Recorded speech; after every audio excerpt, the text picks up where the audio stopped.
The Gloom and Doom weekend continues, and this weekend wins the Sal Blandino Award for the worst weekend of the year. Rain continues up and down the east. We have all sorts of flood watches. We have tornado watches up in parts of South Florida. Severe weather that's going to pop up in the Carolinas. And not a whole lot happening out in the west. And that's a switch. All of that on this Sunday morning Joe and Joe Weather Show, brought to you by Omni True Value Hardware at 1226 North Wellwood Avenue in West Babylon, New York, and Southwest Suffolk County in full spring mode. If you're a landscaper or a do-it-yourselfer and you need mulch, topsoil, or sand, or maybe even a little bit of salt, I don't know why, but get the truck and load it up. 631-756-1125 for the best prices in town. The website is, of course, Omni. Well, don't include, of course, on the website URL. That has nothing. I just happen to say, of course, it is OmniTrueValue.com. And also brought to you by our newest affiliate, Tempest by Weatherflow. You can get the revolutionary Tempest weather system and join the fastest growing observing network on the planet. Check it out. The link is pinned to the top of the chat board. It's also on the descriptor to this video. And if you choose to make a purchase of any weather merchandise, if you use the coupon code Joe and Joe Weather Show, you get 10, count them, 10% off. Yes. Yes. A full 10% off. Oh, okay. Now let me bring myself onto the scene here. All right, hang on just a second.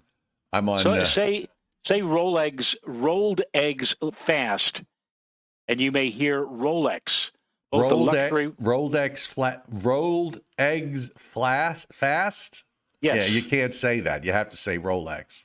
If you say rolled eggs fast, you may hear Rolex, both a luxury watch brand and the name of a popular Ugandan street food made with eggs, ingredients on hand, and chapati.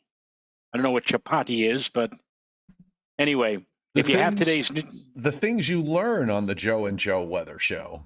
It's in today's New York Times. Okay. So it's Rolex time. Get the recipe. You can get it if you have the New York Times. You're willing to. What does the New York Times cost now on Sunday? $6, $8? I don't buy it, so I haven't bought a Sunday Times, and I haven't bought a newspaper in about, I don't know, 25 years now. I could remember back when the Sunday Daily News was $0.25, and the New York Times on Sunday was 50 cents. Now, don't even. And by the way, those of you who get the Daily News, it's a little personal gripe or rant here. For the past 5 or 6 days, the Daily News has been noticeably shorter, and the pages have been longer. It's been almost like it's made into a rectangle. And for the past 5 or 6 days, every single day on page 2, the editor says it's like an apology. We realize that the Daily News looks a little different, but however, this is only temporary, and it will come back to its normal self. Today, they actually had the audacity to say, you may have noticed for the past couple of days. I looked around, I said, couple of days? To me, a couple is 2 days.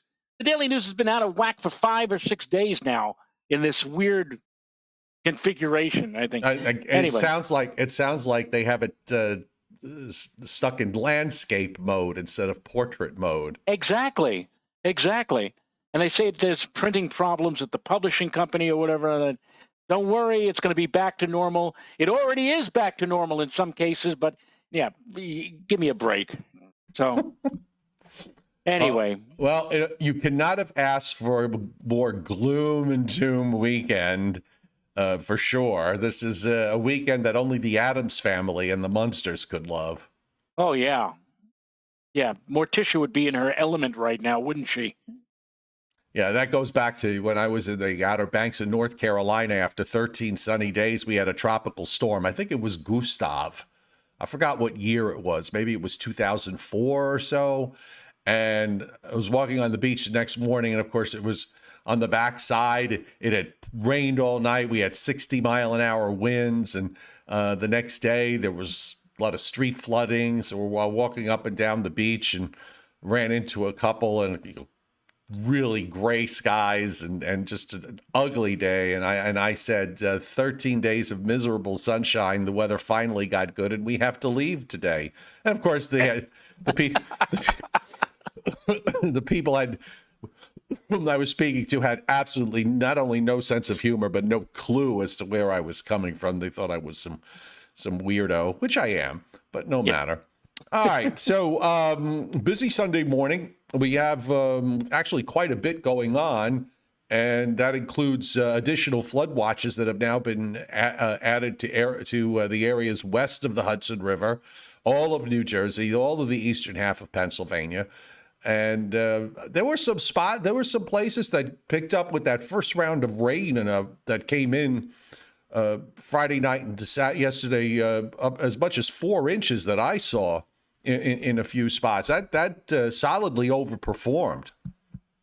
Yes, as our friend or colleague, or I don't know what you'd want to call him, but Dave Tolerus.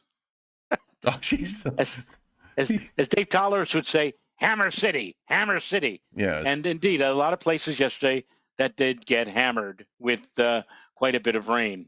Yes, and Joe Rayo will be monitoring the radars shortly. We'll be going up and down the East Coast. A big hello to everybody on the chat board. Welcome to the Joe and Joe Weather Show on this Sunday morning.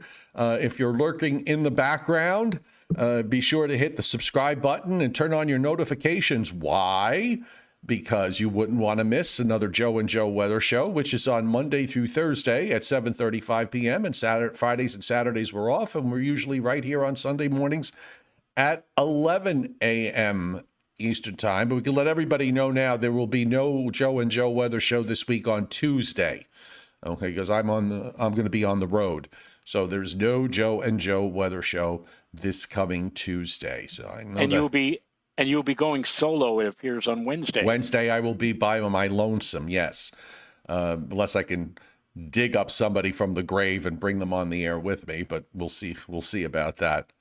All right, let's check this out. Let's go to let's start off with that fabulous Watches of the Mornings map from the Weather Service. It's kind of busy up and down the Eastern Seaboard. Get myself out of the way here, and you'll notice a lot of green in southeastern New York, again west of the Hudson, up through the Catskills, and then further west there into south central New York. All under flood watches, all of New Jersey, eastern Pennsylvania. Some of these flood watches actually went up this morning. The New Jersey one was sitting by itself early this morning, but the Weather Service offices have now added all these extras. We also have flood watches up in central New Hampshire and southwestern Maine. Down in South Florida, we have a tornado watch for southeastern Florida. Some showers and thunderstorms roll through there, and a whole bunch of special marine warnings that are up. That includes the Florida Keys, by the way. Winter storm warnings up for a few counties in the upper peninsula of Michigan and a couple of counties in northern Wisconsin, along with some surrounding winter weather advisories. Out in the west, it's flood watches and wind advisories because any rain coupled with the snowmelt from the mountains will cause flooding rather quickly there. That's been going on pretty much for the last couple of weeks. And on the Northeast satellite, Joe, I love this loop because you can't really see very much. It's very hard to see where the state lines are because just about everybody from North Carolina to Maine, all the way back west into Ohio and eastern into Ohio, because that's as far west as it goes on this tight shot, just absolutely socked in with clouds. Yeah, it's well, what else can I say except it is indeed a very gloomy picture. The one nice thing about it was that this morning, at least there was no precipitation when both Renata had to take the dog out at 5:56 a.m. and then when I had to take the dog out in my pajamas, I might add, at around 9:30. There was nothing going on. There was no mist, no drizzle, no fog. Gee, that was so nice. Unfortunately, it isn't going to last very long. And since we're going to be out this afternoon, there ain't going to be anybody who's going to take the dog out. So I'm sure he'll leave us a few presents when we come back. I'm sure he this will. Afternoon and evening. By the way, you are monitoring the chat board for any questions, comments, or anything else. So while you're doing that, I've got the full U.S. satellite view, and it's just really it's two worlds. You got this big rotation in over the Great Lakes, thanks to the block. We have a low that is moving up the east side of the Appalachians, and take a notice, by the way, of the bright white cloud cover that's over North Carolina and out into the coastal waters. That's all moving pretty much straight to the northeast. So it's not going to be a continuous rain that we'll see. Obviously, it's going to be miserable in between rain bands, but there'll be one very solid rain band, and with maybe even some thunderstorms as it moves up the coast. And of course, SPC, by the way, did bring the thunderstorm line all the way up into upstate New York. We'll get to that in a second, but it's usual with situations like this, and this is not a criticism of SPC. It's just kind of the way they do things as they go along. Once they get these types of situations, you usually don't know how far north the warm sector is going to try to get until you're almost right on the actual day. And meanwhile, speaking of warm sectors, you know they're in a warm sector in South Florida, and you can see the line of clouds, and those are showers and thunderstorms that are running through southeastern Florida right now and continue southwestward there down into the Caribbean. Nice strong front. And then look at the west. It's just about as nice as it can be in the western half of the U.S. Renata was pointing that out to me before I came downstairs here. She said, take a look at this. And she had a view of the radar. She said like 75% of the country is enjoying a beautiful Sunday, spring, midday, and afternoon. And I said, yes. And where do we live? We live in the other 25% where it's going to be as bad or as lousy or as dreary as you could possibly want it or not want it for this Sunday afternoon. This is not going to be our weekend, unfortunately, if you wanted to spend some time out of doors. Speaking of radars, it is your turn. Joe Rayo is going to be doing the local radars today, so you go right ahead. Help yourself. All right. Well, first of all, let me show you Albany, capital of New York State. And you can see that, for the most part, there's not really much to show, except that there is an area moving up. This is the first rain band that is moving into and through Westchester County and the Hudson Valley and moving straight north, right up along the I-87 corridor here. There is also lots of wet weather off to the north and west of Albany across central New York, the so-called leather stocking district, which includes places like Horseheads and Binghamton and Elmira. But otherwise, for the most part, wide open. Most of Connecticut, Massachusetts, Vermont, New Hampshire, not seeing much of anything. Now, I'd love to show you, I really would love to show you the New York radar, the radar that is from Upton on eastern Long Island, New York radar. And this is the New York radar. You can see that the level 2 radar image from KOKX, the New York radar, is unavailable. Sorry, data unavailable for requested date and time. Days ago, they had announced that they were doing some kind of a generator swap for the radar and that they needed to take out or take down the radar for something like 4 or 5 days. And I looked at this and I said to myself, yeah, but we've got a major slug of rain coming, which could lead to some flooding problems, maybe some embedded thunderstorms. Can't you put off this electronic problem until after the weekend, at least, when the rains are not going to be quite so heavy? But no, I guess they just couldn't change anything. And so we are without a radar in the immediate New York City metropolitan area. So we do the next best thing. We go to the Philadelphia radar, and we can see that area of moisture working its way up from the south is indeed just about upon the tri-state area.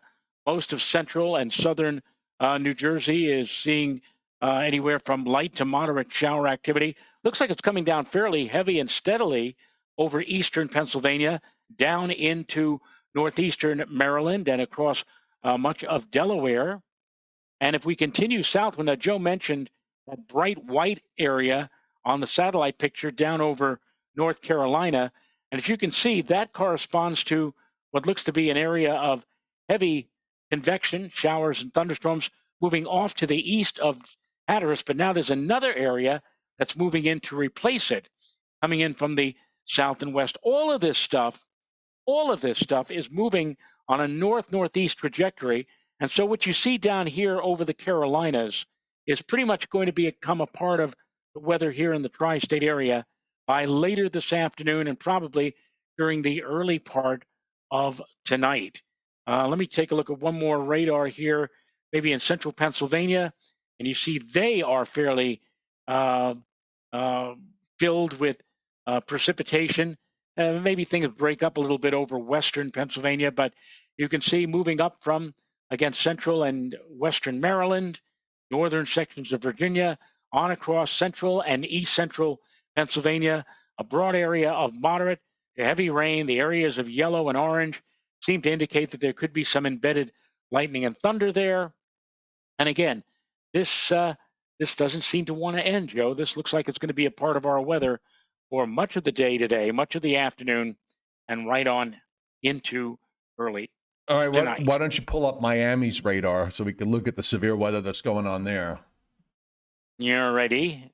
Hang on for just a mo as we take a look at the Miami radar. Radar. Hold on, I get black screen here for a second. I don't know what happened there. Hold on. Ooh, okay. So. Yeah, Joe, I have to having a problem getting you here. Hang on a second. No, wait a minute. I think it. Try it now. I should be back. Let's see. Yep, go ahead. You're there. Okay. So there we are. And this is the Miami radar. And take a look. We have a narrow, albeit significant band of shower and thunderstorm activity moving through Palm Beach down into southern Florida. And no sooner does that band begin to move offshore, but look at what we have here. Another band that is in the process of developing. And we're going to be seeing probably that affect adversely the weather down in South Florida during this afternoon. So these showers and storms you see here probably contain some hail, possible damaging wind gusts, and could even spawn a funnel cloud or a tornado. In fact, a couple of days ago on Twitter, there was a magnificent view of a water spout, narrow, thin, but very potent looking, way out over the offshore waters. I think it was somewhere out over the Atlantic. But the thing that got me, that blew my mind, Joe, is here you got this magnificent water spout, an unbelievable example of what nature can stir up. And people on the beach, a couple of people there holding their iPhones up to take a video, but most people just ignoring it, just walking either to the left or to the right, not even gazing out over the ocean.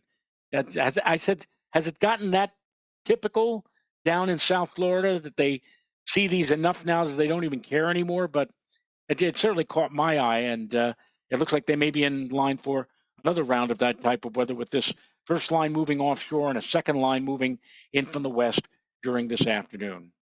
I'm going to go to SPC and we'll take a look at what this is, their mesoscale discussion that they sent out a short time ago.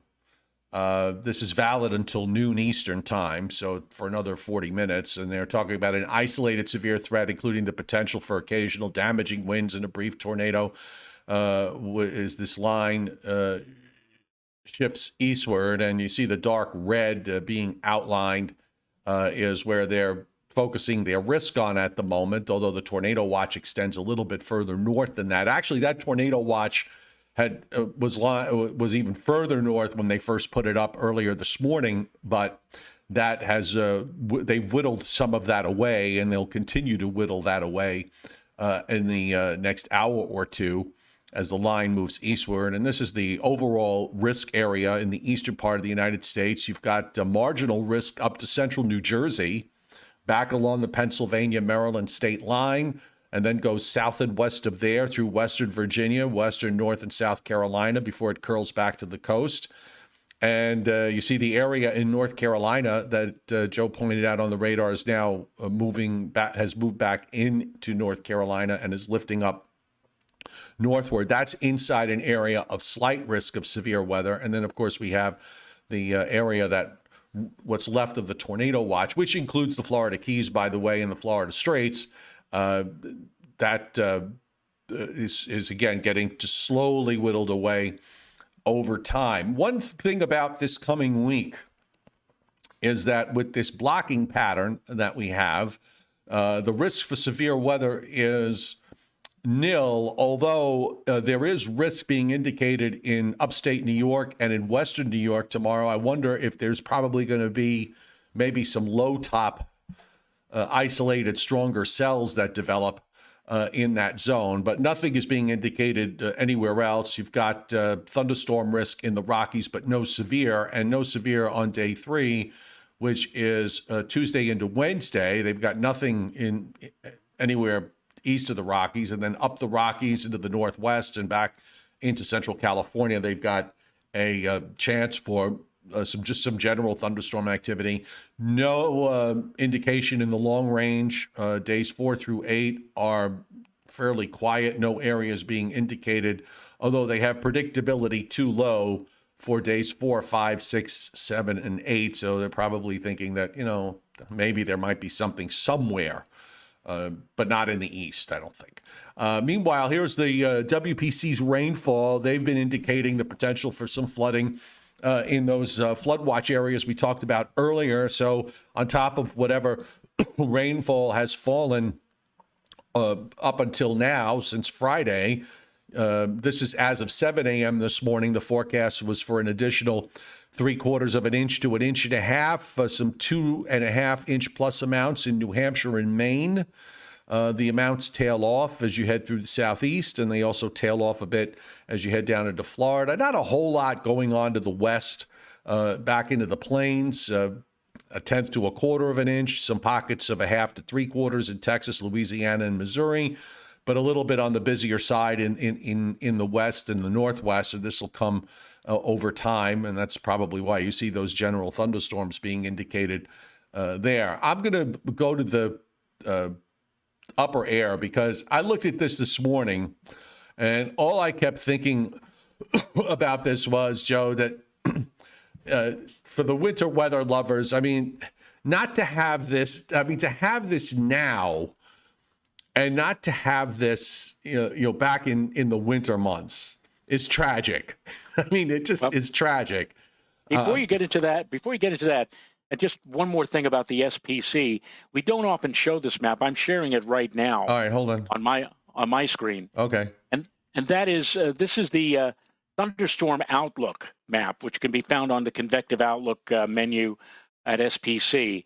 And this gives you an idea of what the people at SPC are thinking of in terms of probability for the day as a whole. Now, what you're seeing right now is the map for covering noon to 4 p.m. Eastern Daylight Time. And you can see that the New York metropolitan area is under a 10% probability for thunderstorm activity, which means that, generally speaking, when you see this between, let's say, noon, coming up on that in 35 minutes, and 4 o'clock this afternoon, it may rain. It may come down even briefly heavy, but it does not look like, at least in the minds of SPC, that we're going to see any lightning or hear any thunder. Now we move to 4 p.m. to 8 p.m. this evening, late this afternoon, early this evening, and you can see that we're still only in a 10% zone. But notice, if you will, and this may very well be those lines of storms that we saw off of the Carolinas working their way northward. Now there's a 40% chance moving all the way up into southern and central Jersey. But still, up until 8 o'clock, according to the SPC, we're still outside of the zone where we might actually, see anything in terms of any convection. But now, 8 p.m. to midnight tonight, would be for the first half of tonight, we're in this rather, I would say, significant area of 40% and 40% probability of thunderstorm activity. We're on the western flank, but still we're inside Northeast Pennsylvania, New York, Long Island, a good bulk of the Hudson Valley, going all the way up to almost Albany and encompassing all of Connecticut and much of Massachusetts and Rhode Island. So if we do see any convection, if there's any thunder or lightning involved with the system that we're dealing with for today into early tonight, probably you will not encounter any lightning or thunder of significance until after dark, after about 8 o'clock tonight.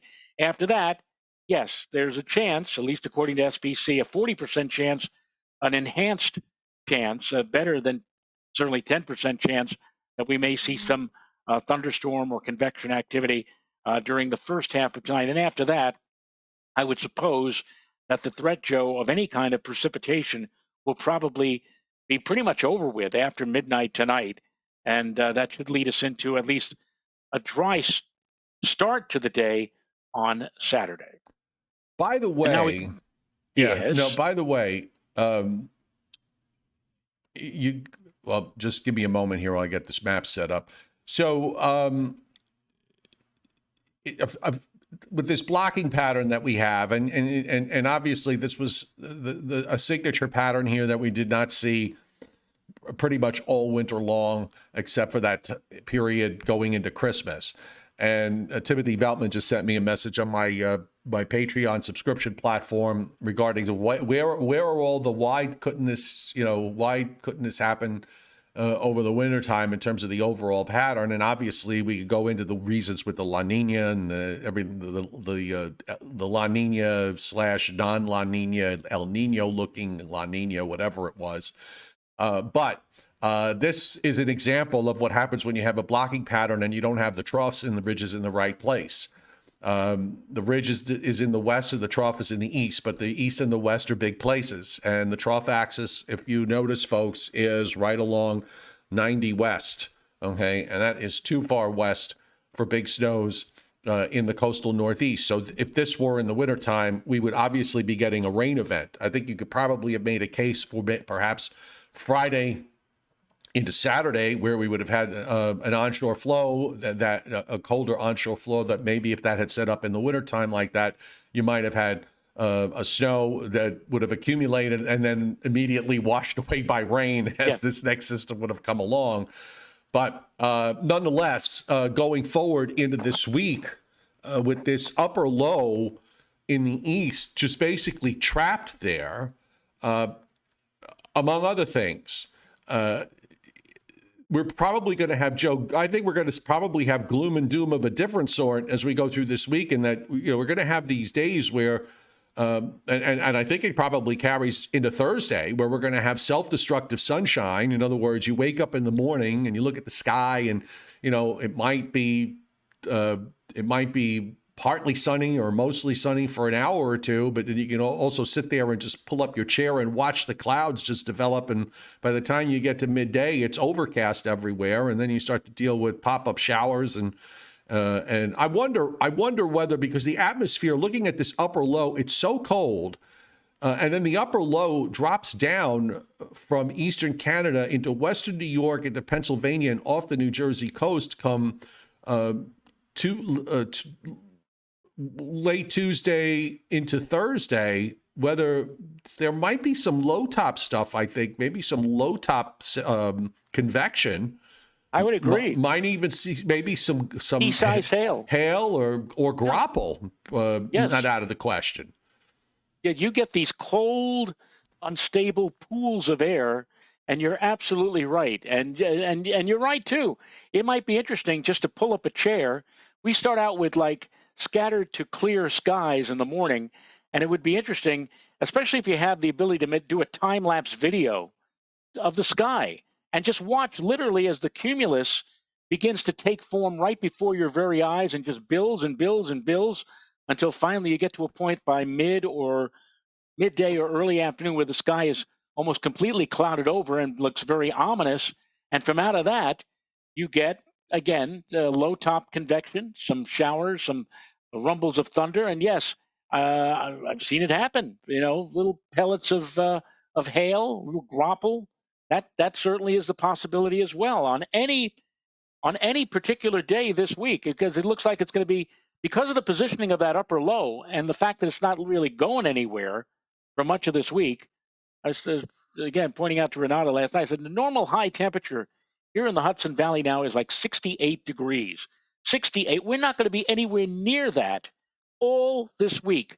It's going to be upper 50s to near or just above 60 each afternoon. Not that it's overly cold, but the fact is that we lose that sunshine because of the instability, and the sun is blocked, and the temperatures can't go anywhere after that. And that's the kind of week that we're looking at. This will come on the heels of today, where nature says this is nature's last hurrah with the bands of heavy rain, and again through this evening, and then all of that moves out. You say to yourself, "Okay, good, that's it, we're done. Now it's time for some." No, it's not time for improvement because we're stuck with this stupid upper low that's not going anywhere, and it's going to stay here for a while. In fact, even the good news from the standpoint of better weather is that it does eventually sort of pull out. The upper low does move east, but there's a lot of troughing that gets left behind in the eastern part of the U.S. because you still have a blocky look up there in Canada, and there's another arm that swings down on Friday, probably brings some sort of cold front through.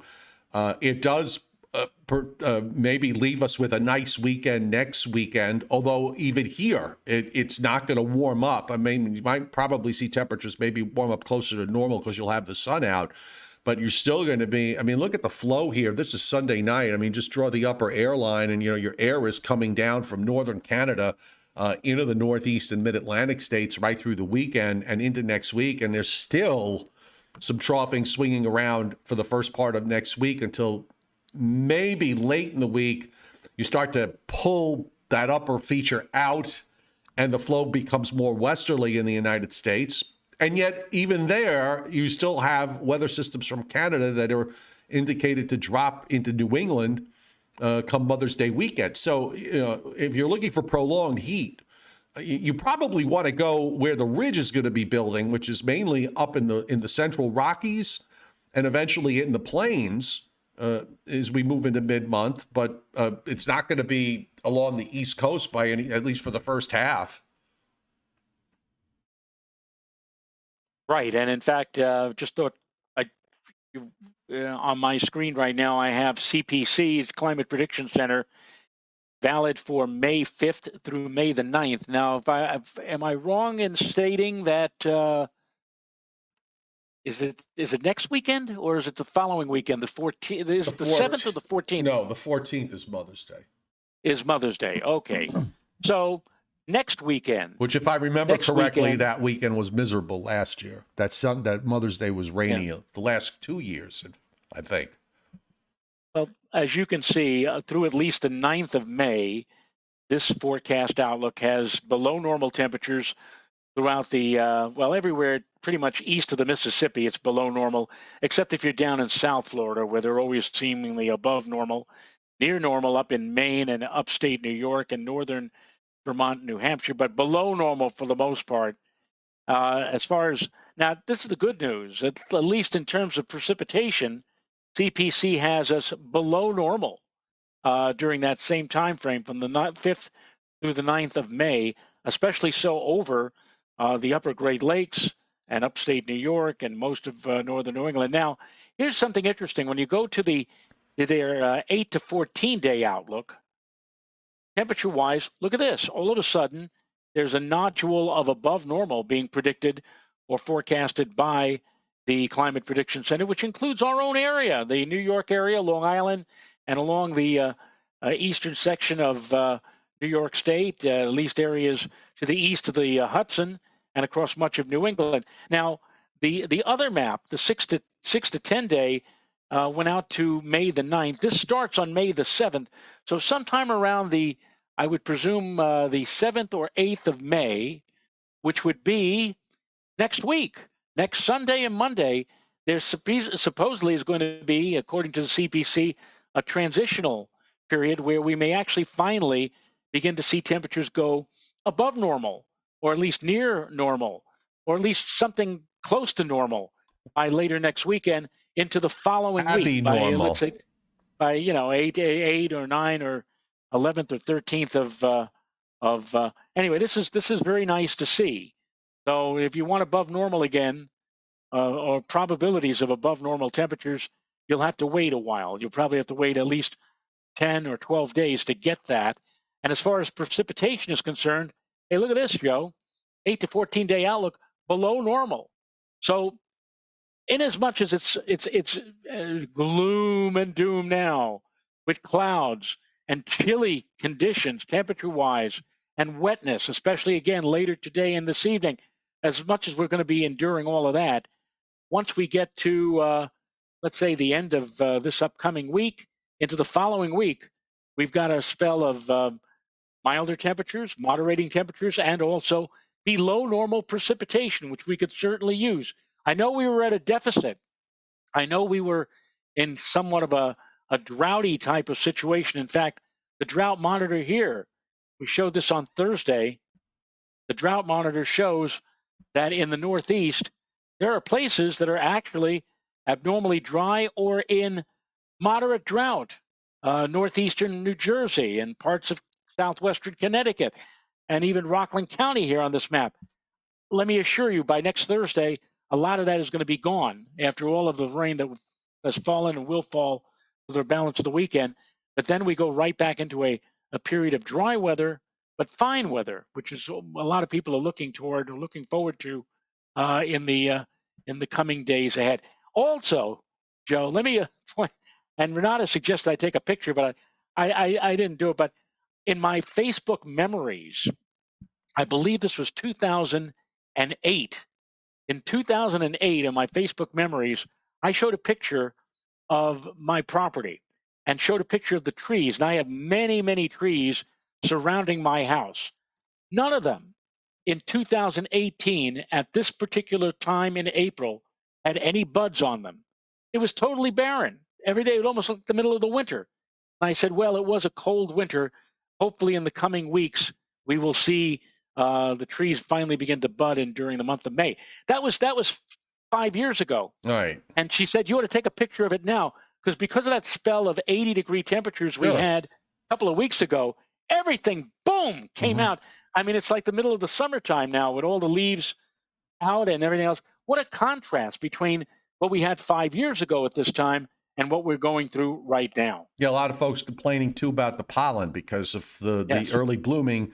You had major pollen all over the place. Now, of course, with the rain, this all gets washed out of the air, which what you got blooming in April probably, it's not going to be blooming in May. So May might be a better month than in other years where it's been cold for the month of April into the first part of May, and you wait for everything to bloom in mid to late May, and that's what everybody suffers. So you've got, the bottom line is, for pollen sufferers may have gotten your suffering out of the way, except for maybe the oak pollen, because that's always late no matter what.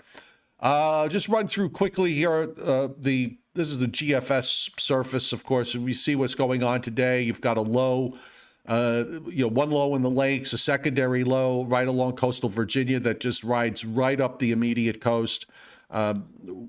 Wind may probably pick up for a little while late this afternoon and this evening along coastal areas. There's also some coastal flooding issues, but at least we're in the right place in the moon cycle, so we're not having to deal with any kind of serious coastal flooding. And then, of course, the surface low, which gets down into the 980, it's get down to 980, in fact, by Monday morning, 980 millibars. And you see the snow back over into the upper peninsula of Michigan on the west side. And even some blue showing up again with that cold, unstable air in western PA, in the mountains of western PA and western New York. Don't be surprised if you do see some snow showers or some grapple or whatever.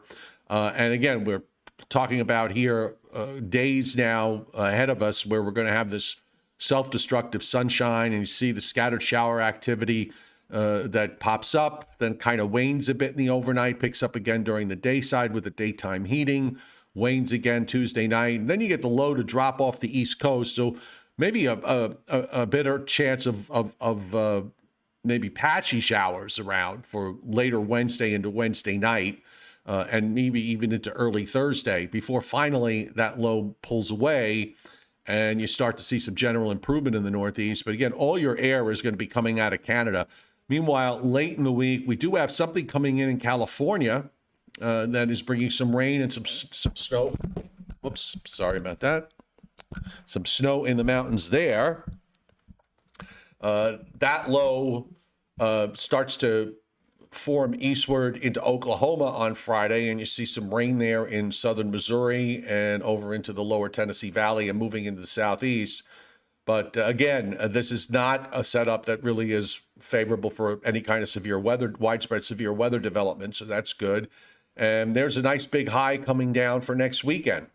There's a 1035 high, Joe, north of Lake Superior with 540 thicknesses down to southern Virginia by Saturday morning.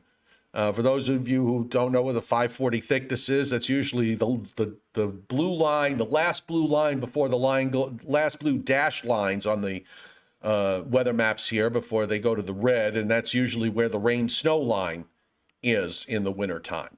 Not necessarily in the spring months and not necessarily in the fall months, but usually during the winter months, you look at that 540, 546 line, and that's kind of where you find your rain-snow line. But again, it does look like it gets better, though, when we go into the weekend and into maybe early next week. And yeah, this also supports what CPC is saying with respect to the fact that it does look dry. Once we get this instability nonsense out of the way, and you get these higher pressures, and the block shifts away to the east, we'll be in a pretty good spot from the standpoint of sunshine, but it is going to be on the coolish side and probably on the wet side across much of the south and back over into the southern plains, which I think for some areas there, which are also having some dry weather issues, is not something that those folks will be necessarily complaining about. So anyway, let's come back full screen. I don't think I have. No, there's no. The chairman Scott Briller's taking some time off, with our blessing, of course. Not that he needs it, because he does all of this stuff that he does on his own, and we certainly do appreciate it. So we don't have a Briller Jeopardy for today. Somebody hit Super Chat, but I can't see who. Did he? If they did, I didn't. Oh, wait a minute. Yes, we did. Yes, it's Izzy D. Thank you, Izzy. Yeah, he got 4 inches of rain in beautiful Lakewood, New Jersey. Wow. So not too far away from Alan Casper. Well, Alan was at Seaside Heights, so yes, he's for the South. Yeah. All right, so that takes us now. We're almost up to. I'm actually kind of liking. I'm on Central Time, so you're on Central Time. Yeah, so it's 10:43 here Central Time. So the show started at 10 a.m. for me. So I am. I got a beautiful day here in Tupelo, Mississippi. Birth home to Elvis Presley, as those of you who are Elvis fans know. And I'm going to be spending my day just doing things. I don't know what, but I'm going to try and get some outside time done. It was kind of miserable here yesterday afternoon and evening. We had rain and some thunderstorms go by, so we really couldn't really do anything.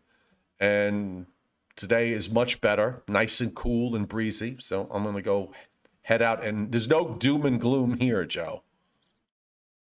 Well, it's doom and gloom here, and we'll get doomer and gloomier.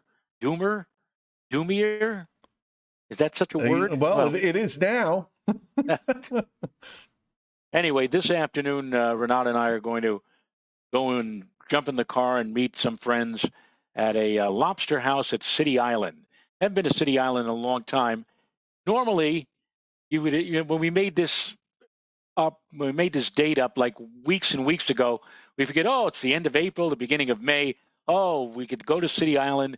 We'll be able to walk outside later, look at the shore, enjoy the view, and and of course, naturally, that's not going to happen. But we're still going to go anyway, because it's either do that or just spend another day of gloom and doom in the house here, looking out the window with the dog. So the dog will have to fend for himself this afternoon.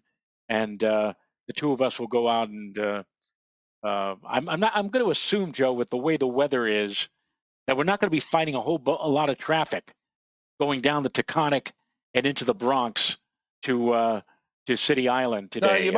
you might have the place to yourself. I think so. Okay, well, that's so. good. Enjoy your seafood, and everybody else enjoy the rest of your Sunday. And thank you for taking time out on your Sunday morning to be with us here on the Joe and Joe Weather Show, which, of course, is brought to you by Omni True Value Hardware at 1226 North Wellwood Avenue in West Babylon, New York. 631-756-1125 is the phone number, and the website is OmniTrueValue.com. And our affiliate Tempest by WeatherFlow. Get the revolutionary Tempest weather system and join the fastest growing observing network on the planet. The link is pinned at the top of the chat board and also in the descriptor of this video. They have a lot of other weather equipment and weather merchandise you might be interested in. So if you do purchase something, you can use the coupon code Joe and Joe Weather Show, and you get 10% additional off. So we will see you tomorrow night at 7:30 p.m., 35 p.m. Eastern Time, 6:35 p.m. Central. Goodbye, Mr. Rayo. And Tom Contino says, I wasn't aware Joe Rayo was a seafood eater. Well, guess what, Tom? I'm not. In fact, while Renata and our friends are probably dining on seafood, I'm probably going to order the porterhouse steak. Which is a good thing to order in a seafood restaurant, I suppose. I suppose. All right. Well, enjoy the porterhouse steak. Not even a little fried calamari? I love calamari. I love the when you have spaghetti with marinara sauce and the calamari. I'm talking about now the squid. Yeah. That kind of stuff. Yeah, I like the calamari. I like the tentacles. I love that. And my grandfather and I, for many years, it was a tradition on Christmas Eve. We would go with the little neck clams, the raw little neck clams with a little bit of lemon on top or whatever. Yep, I do like seafood, but I mean, unless I can find something that really is appealing to me this afternoon, I'm going with the meat. Gotcha. All right. Enjoy your day, everybody. Enjoy your day. We'll see you tomorrow. Bye, everybody. Bye.